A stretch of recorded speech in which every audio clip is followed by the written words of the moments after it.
Wait lang kapatid, bago mo scroll down, sasabihin ko sa iyo paano mo ma-unlock ang blessings ng Panginoon. Sabi po sa Job chapter 36 verse 11, kung sila ay makinig at sa Diyos ay sumunod, buhay na sagana at payapa sa kanila'y idudulot.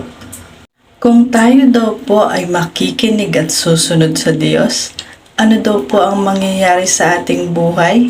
Ang buhay daw po natin ay sasagana at magiging payapa. Kaya kapatid, makinig po tayo at sumunod sa Diyos sapagkat ang gusto niya po ay magkaroon tayo ng buhay na masagana at payapa.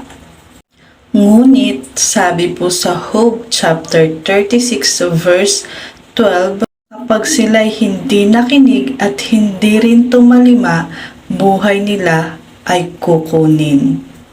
Ikaw kapatid, ano ang gusto mong buhay? Buhay na masagana at mapayapa? O ang buhay mo ay kuhanin na? Kapatid, maraming salamat sa pakikinig.